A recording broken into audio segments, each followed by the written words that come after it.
बहुत सारे लोग शिकायतें ये कर रहे हैं कि रोज़े रखने की वजह से, पानी की कमी की वजह से स्किन के मसाइल का उनको सामना है। फिर तली हुई चीज़ें खाने की वजह से पिंपल्स हो रहे हैं फेस पर, बहुत ज़्यादा मसाइल का सामना है। तो हम ये तमाम मसाइल जो हैं डिस्कस करेंगे। स्टूडियो में हमारे साथ हमारे मेहमान मौजूद हैं, स्किन स्पेशलिस्ट हैं डॉक्टर अजीम जहांगीर। उन्हें खुशामदीद कहेंगे। अस्सलाम वालेकुम डॉक्टर साहब, क्या हाल चाल है आपका? अल्लाह का शुक्र। डॉक्टर साहब, ये सबसे पहले तो मैं पूछना चाहूँगी कि स्टमक ख़राब हो जाना तली हुई चीज़ें खाने से, या रोज़ा रखने के बाद आप एकदम अगर कुछ हैवी खा लेते हैं, उसके असरात आपकी स्किन पे आते भी हैं कि ये सिर्फ मिथ ही है? देखिए, ज़्यादातर तो खाने पीने से जिल्द ख़राब नहीं होती, लेकिन कुछ ऐसी बीमारियां यकीनन हैं जिससे कि जिल्द पे भी असर पड़ता है और आपके हार्ट पे, डाइजेस्टिव सिस्टम पे भी असर पड़ता है, लेकिन वो बहुत ही कम बीमारियां हैं। जिल्द की आमतौर पे बीमारियां जो हैं वो खाने पीने से, ज़्यादातर बीमारियों का ताल्लुक खाने पीने से नहीं है। जिस तरह लोग समझते हैं कि दाने ज़्यादा चिकनाई वाली चीज़ें खाने से होते हैं, तो ऐसा है नहीं है, बिल्कुल साइंटिफिकली ऐसा नहीं है। तो बहुत ज़्यादा जब आपकी जल्द ड्राई होती है तो लोग उसको मॉइस्चराइज करने के लिए जो मॉइस्चराइज़र लगाते हैं, उससे आपके पोर्स जल्द के बंद हो जाते हैं, जिसकी वजह से दाने निकलने ज़्यादा शुरू हो जाते हैं। अच्छा। तो ये उलट काम एक्चुअली हो रहा होता है और लोग समझ रहे होते हैं कि खाने पीने से हो रहा है एक्चुअली वो।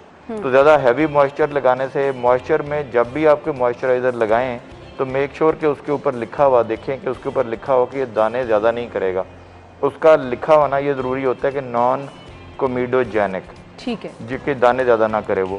ये जो दाने ज़्यादा करना है वो कोई आपका मेकअप भी कर सकता है, आपका मॉइस्चराइज़र भी कर सकता है, आपका फेस वॉश भी कर सकता है, ठीक है, आपका कोई साबुन भी कर सकता है। ऐसी वो तमाम चीज़ें जो कि आपके दानों को इंक्रीज कर सकती हैं। यानी लोग ये जो कह रहे हैं कि तली हुई चीज़ें खाने से या फिर तेज़ मिर्च वगैरह का इस्तेमाल करने से आप कह रहे हैं कि ऐसे साइंटिफिकली, साइंसी तौर पे इस पे बहुत तहकीक हो चुकी है और इस पे तहकीक से ही पता चला है। और एक चीज़ जो है वो तहकीक, वो भी अभी क्वेश्चनेबल है, लेकिन थोड़ा सा क्लू मिलता है कि कुछ लोगों को दूध या दूध वाली अशिया से थोड़े से दानों का होना ज़्यादा हो सकता है, लेकिन ये भी अभी प्रूवन नहीं है। तो और उसका एक मिसाल मैं पेशेंट्स को अपने देता हूँ कि आप पहले इलाज करवाएं, अगर इलाज के बाद भी आपके दाने निकल रहे हैं किसी चीज़ से, तो फिर हम कंसिडर करेंगे। और मैंने अभी तक, अब 15 साल अमेरिका में रहा हूँ, अब 15 साल पाकिस्तान में प्रैक्टिस कर ली। मुझे पहले लगता था कि शायद अमेरिका में चूँकि ज़्यादा हम चीज़ों में फ़र्क है खाने पीने में, शायद वहाँ पे खाने पीने से ताल्लुक़ नहीं होता,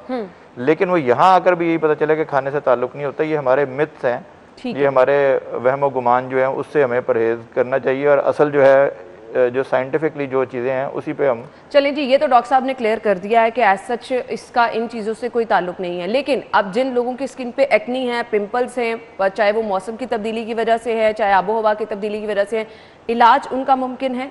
जी बिल्कुल। देखें, जो पहले तो बड़ा एक कॉन्सेप्ट 100% क्लियर करें कि आपके दाने जो हैं वो आपकी जिल्द की बीमारी है। सही। मेरे पास बहुत ही पढ़े लिखे लोग जब आते हैं और मैं हैरान होता हूँ कि उनको ये बेसिक कॉन्सेप्ट नहीं है। वो कहते ही हैं कि जी देखिए मेरा, और इसमें डॉक्टर्स भी शामिल हैं, और डॉक्टर भी अच्छे भले पढ़े लिखे डॉक्टर्स शामिल हैं, क्योंकि जिसका आजकल स्पेशलाइज्ड इतनी ज़्यादा तालीम हो चुकी है कि जिसका जो शोबा नहीं होता, अगर आप किसी न्यूरो सर्जन से या कार्डियोथोरेसिक सर्जन से आप पूछेंगे कि जी ये दाने क्यों होते हैं, तो उस बेचारे को पता नहीं होगा डॉक्टर को। और वो काफ़ी दफ़ा अपने बच्चों को जब भेजते हैं मेरे पास और मैं कहता हूँ कि इसको ये जिल्द की बीमारी है, वो कहते हैं जी हमें भी छोटे बचपन में ही खुद ही ठीक हो जाएगी। लेकिन जो बीमारी है वो जब निशान छोड़ देती है बच्चों पे, साइकोलॉजिकली बड़ा उसका असर पड़ता है। ऐसे ही है, ऐसे ही है। और वो सारी उम्र बेचारे बच्चे उस निशानों के साथ रहते हैं, चूंकि माँ बाप को ये ख्याल था कि ये बीमारी है ही नहीं है, बचपन में मुझे थी और फिर ठीक हो गई। वो ठीक तो हो जाएगी खुद से भी, दाने अगर आप कोई भी कुछ भी नहीं करेंगे ठीक हो जाएंगे, लेकिन वो जो निशान छोड़ेंगे उसका लेज़र से इलाज हम बहुत हद तक कर लेंगे, लेकिन उसमें कोई 10 गुना ज़्यादा पैसे लगेंगे, एक तकलीफ़ के थ्रू भी गुजरेंगे। और जो साइकोलॉजिकल ट्रॉमा है, हम समझते हैं कि बच्चों को और बड़ों को कोई साइकोलॉजिकल ट्रॉमा नहीं होता, लेकिन आप बिल्कुल होता है। अगर आप किसी के पूरे चेहरे पे लड़कियां परेशान होकर रह जाती हैं, आप कहीं ना कहीं इस चीज़ से मेंटली इतना डिस्टर्ब होकर रह जाते हैं, और बहुत ज़्यादा लोग मैंने ऐसे देखे हैं जी। और इसका इलाज इतना आसान है। तो होता ये कि आपकी जिल्द के अंदर अल्लाह मियाँ ने बहुत छोटे छोटे से ग्लैंड्स रखे हैं जो कि रतूबत खारिज करते रहते हैं, जो कि एक ऑयली स्क्रीशन है जिसको हम सीबम बोलते हैं। ठीक है। और ये जो सेबेशियस ग्लैंड्स हैं, इनमें जब खराबी हो जाए तो सेबेशियस ग्लैंड की गड़बड़ से समझ लें, to put it in a very simple language, कि आपकी वो रतूबत जो सीबम निकल रहा है, जो ऑयल निकल रहा है, उसमें तब्दीलियाँ आ जाती हैं और उसके इर्द गिर्द के माहौल में तब्दीलियाँ आ जाती हैं। उसमें फिर इन्फेक्शन हो जाती है, फिर सुर्ख दाने निकलने लग जाते हैं। अगर किसी को दवाइयाँ लगाने वाली ना सिर्फ काम करें तो हम खाने वाली दवाइयाँ दे सकते हैं, और 3-4 माह में मैक्सिमम जो है दानों का बहुत ही जो है इफेक्टिव इलाज हो टाइम जाता पे है। इलाज कराना कितना जरूरी है? आजकल क्या लोग करते हैं कि आपने डिफरेंट सोशल मीडिया से आप उठा के टिप्स लेके अपने फेस पे कर लेते हैं, उसका कोई असर नहीं होता, या फिर ज्यादा आपकी स्किन खराब हो जाती है, फिर आप डॉक्टर के पास जाते हैं। इसमें एक बहुत ही अफसोसनाक बात है कि हमारे कुछ डॉक्टर्स भी, और मैं बड़ी ही शर्मिंदगी से कहना पड़ता है कि कुछ डॉक्टर्स ऐसे हैं जो कि सोशल मीडिया पे सिर्फ अपने आप को पॉपुलर करने के लिए जो लेटेस्ट ट्रीटमेंट्स जो कि इजाद हुई हैं, जो खुदा का शुक्र है हमारे यहाँ मौजूद है और इंतहाई सस्ती दवाइयाँ मौजूद हैं, उनको छोड़ के वो 3-4 कंकॉक्शन बना के जिसमें बेटनोवेट भी डाल लें, फलां दवाई भी डाल लें, फलां भी डाल दें, और साथ ही कोई इसको इसमें केले को मसल के डाल लें और फलां हल्दी लगा लें। खुदारा दुनिया हल्दी से और उबटन से बहुत आगे जा चुकी है। अपने आप को प्रॉपर इलाज उसका करवाएं। लोग ये समझते हैं, और मेरे बहुत सारे एक और बड़ी अजीबोगरीब आजकल जो बात शुरू होगी पाकिस्तान में कि बजाय तालीम के साथ आपका मेंटल लेवल ज़्यादा बेहतर हो, बहुत सारे जो पढ़े लिखे लोग हैं वो कहते हैं जी कि हम दवाइयों की बजाय हम जी नेचुरल रेमेडी की तरफ जाते हैं। ये समझने की बात है कि नेचुरल रेमेडी जो दवाइयाँ हैं ये भी नेचुरल है, ये हमने नहीं बनाई, बिल्कुल ये अल्लाह की दी हुई चीज़ों में से हमने निकाली हैं। तो उन दवाइयों पे जाने की बजाय लोग बहुत सारी चीज़ों से, मतलब अक्सर मैं आपको बताऊं कि कुछ ऐसी बीमारियां जिस तरह बालचर है, लोग क्या करते हैं कि इसको लहसुन को पीस के या प्याज को लगा लेते हैं और उससे वहां से जल्द मुस्तकिल जल जाती है, फिर उसका इलाज हो ही नहीं सकता। अच्छे भले लोगों को मैंने देखा है कि अगर किसी को आंखों के इर्द गिर्द हल्के हैं तो लोग वहां पे कोई खीरा काट के ऊपर रख रहे होते हैं। यानी जो खाने वाली चीज़ें हैं वो हम बड़ी इंटरेस्ट से अपने, अगर किसी के बाल गिर रहे हैं तो लोग उसमें अंडे का कुछ बना के लगाने लग जाते हैं। तो मैं तो अभी समझता हूँ कि सिर्फ सालन की कमी रह गई है, वो चेहरे पे लगा लेना चाहिए। तो ये बजाय इसके कि वक्त के साथ साथ हमारी रिफाइंड सोच हो, हम पढ़े लिखों की तरह सोचें, लोग इंतहाई ऐसी जो बिल्कुल मैं तो कहूँगा जहालत की बातें करने से उनकी जल्द जब मुस्तकिल ख़राब हो जाती है उसको ठीक करना कहीं ज़्यादा नामुमकिन हो जाता है, जबकि शुरू में वही चीज़ बड़ी आसानी से ठीक हो सकती है। सही। तो डॉक्टर साहब ने ये बताया कि किस तरह से इसका इलाज मुमकिन हो सकता है, लेकिन अगर आप फौरी तौर पे करा लेंगे तो आप आगे जल्द के मसाइल जो हैं वो ज़्यादा बढ़ जाएं, जो हम अक्सर कहते हैं कि आपके दाने खड्डों में तब्दील हो जाते हैं डॉक्टर साहब। फिर उसके लिए आपको प्रॉपर, अच्छा जिन लोगों की स्किन पे दाने खत्म हो गए हैं लेकिन स्किन पे इस तरह खड्डे हैं, उनको आप क्या रिकमेंड करना चाहेंगे? देखिए, उसमें भी बड़ी आसान चीज़ ये है कि लेज़र जो हैं वो काफ़ी हद तक उसको प्लेन कर देते हैं। जो गड़े पड़ गए हैं आपके, काफ़ी दफ़ा हम उसके अंदर इंजेक्ट कर देते हैं, जिसको हम स्किन फिलर्स बोलते हैं। ठीक है, डर्मल फिलर्स हैं, जहाँ पे गड़ा पड़ गया उस गड़े को फिल करने के लिए आप स्किन को फिलर इस्तेमाल करते हैं। काफ़ी दफ़ा वो फिलर जो हैं वो 1.5 साल चलते हैं, और हैरान कन तौर पे काफ़ी दफ़ा उससे भी ज़्यादा चलते हैं, चूँकि वो गड़े का जो उसकी जो बेस है वो जम जाती है जल्द की निचली लेयर से, डर्मिस से। जब आप उसको डिसएडहियर कर देते हैं, उसको आप वहाँ से उखाड़ देते हैं तो सीधी हो जाती है जल्द। सही। लेज़र जो है, लेज़र इंतहाई एक इफ़ेक्टिव टूल है इसमें। इसी के साथ एक चीज़ होती है जिसको हम स्कारलेट बोलते हैं, जो कि लेज़र की ही एक किस्म तो नहीं कह सकते, उसको रेडियो फ्रीक्वेंसी है, वो भी एक ट्रीटमेंट है। इसी तरह पीआरपी किया जा सकता है कुछ स्कार्स के लिए। PRP along with this other modalities, PRP में हम थोड़ा सा ब्लड लेते हैं, उसमें से वाइट ब्लड सेल जो हैं उनको अलग कर लेते हैं, रेड ब्लड सेल्स को अलग कर लेते हैं, और हमें जो प्लेटलेट्स, अल्लाह ने प्लेटलेट्स, ये वही प्लेटलेट्स हैं जो कि डेंगू में कम हो जाते हैं। बिल्कुल, अल्लाह ने इनमें एक इंतहाई ज़बरदस्त जो एक अज्जा रखे हुए हैं जिसको हम ग्रोथ फैक्टर्स बोलते हैं। वो ग्रोथ फैक्टर्स जो प्लेटलेट्स हैं वो एक्चुअली खारिज कर देते हैं, जिसको कि हम एक छोटी सी वायल में, जिस तरह ब्लड का टेस्ट देते हैं उतनी सी वायल में ब्लड लेके इन प्लेटलेट्स को अलग कर लेते हैं। इसको प्लेटलेट रिच प्लाज्मा बोलते हैं, और वो भी जिल्द के अंदर लगाया जा सकता है। लेकिन अगेन ये आप अपने खुद से ना फैसला करें। अब हम बात करने वाले हैं जी पानी की कमी के मसाइल, जो कि बहुत सारे लोग कह रहे हैं कि जी रोज़ा रखते हैं हम तो पानी की कमी हो जाती है, जिसकी वजह से जिसके असरात उनकी स्किन पर भी होते हैं। डॉक्टर साहब, कैसे बचा जा सकता है?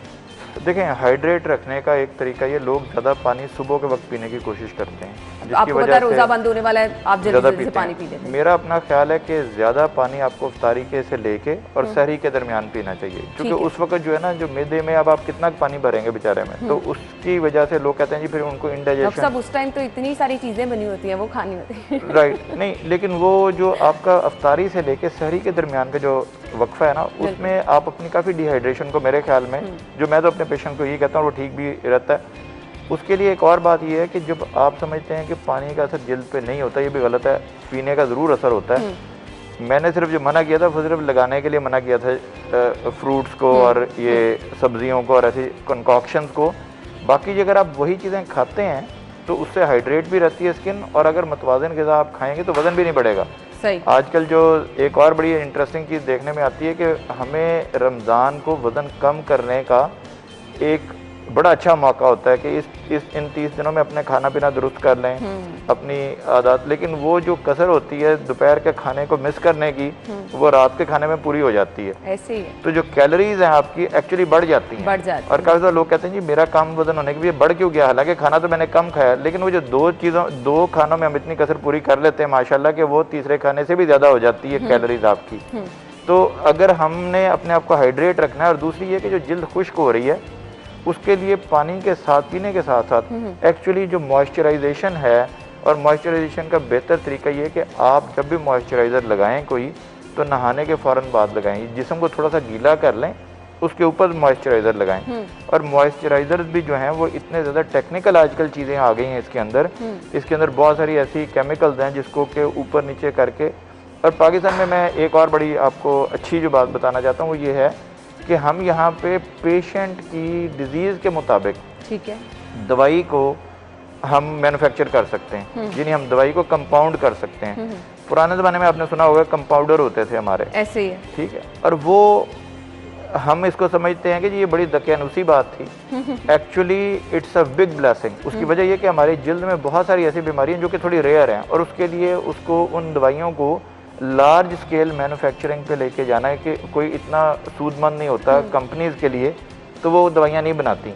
या अगर एक दवाई है तो वो वन साइज फिट्स ऑल वाली जो बात है कि एक ही साइज में हर एक को फिट करना है, वो दवाइयाँ जो हैं वो खाने वाली तो शायद ना बना सकें, लेकिन लगाने वाली दवाइयों की एक बड़ी खूबसूरती ये है कि हम उसको कस्टम मेड बना सकते हैं, पेशेंट की जिल्द के मुताबिक बना सकते हैं। अगर एक फ़र्ज़ करें किसी चीज़ में 5% चीज़ है और वो 5% पेशेंट को इरिटेट कर रही है, हम 4% बना सकते हैं, 3% बना सकते हैं। इसी तरह जो मॉइस्चराइज़र हैं वो कुछ लोगों को सर्टन डिजीज़ हैं जिल्द की जो कि एक मॉइस्चराइज़र से ठीक नहीं होती। ठीक है। इक्थियोसिस हैं जो कि जेनेटिक ऐसी कुछ बीमारी हैं जिसमें मछली की खाल की तरह के स्केल्स उतरने लग जाते हैं। ऐसे ही है, बिल्कुल। ठीक है। अब वो जो है सोराइसिस है, जिसको लोग तो आम सिर्फ ड्राइनेस समझते हैं, लेकिन वो एक बीमारी है। एक्जिमा है जिसमें बहुत सारे बच्चों को चाइल्डहुड एक्जिमा है। तो बहुत सारी ऐसी चीज़ें जो कि मॉइस्चराइज़र के डिफरेंट करने से, यानी उसमें जो दवाइयाँ हम डाल रहे हैं, ये मॉइस्चराइजेशन के लिए जो अज्जा उसके मिला रहे हैं, उनकी मिकदार को ऊपर नीचे करने से वो मॉइस्चराइज़र ही इतना ज़्यादा इफेक्टिव हो जाता है कि बीमारी आधी से ज़्यादा वो उसी से ठीक हो जाती है। सही। तो ये जो कस्टम मेड मेडिसिन हैं, ये जो हम कंपाउंडिंग करते हैं, वो भी एक बहुत इफेक्टिव मेथड है जिससे कि काफ़ी दफ़ा उसकी लॉन्ग टर्म जो रिमिशन है या उसका दोबारा ना होना बीमारी का काफ़ी हद तक मुमकिन उसी से हो जाता है। सही। अच्छा डॉक्टर साहब, आजकल बार बार लोग कहते हैं नेचुरल चीज़ें, आप अच्छा कुछ खा लें, आप अच्छे जूसेस पी लें, आपकी स्किन जो है वो फ्रेश रह सकती है। पुदीने का कोई लोग ड्रिंक बना रहे हैं कि आपकी स्किन अच्छी रहे, इन चीज़ों का रोल होता है क्या? देखें, ये यकीन माने कि अल्लाह ने जो खाने वाली चीज़ें बनाई हैं ना, उनका हर रोल अगर सिर्फ जिल्द में नहीं है बल्कि आपकी ओवरऑल हेल्थ में भी है।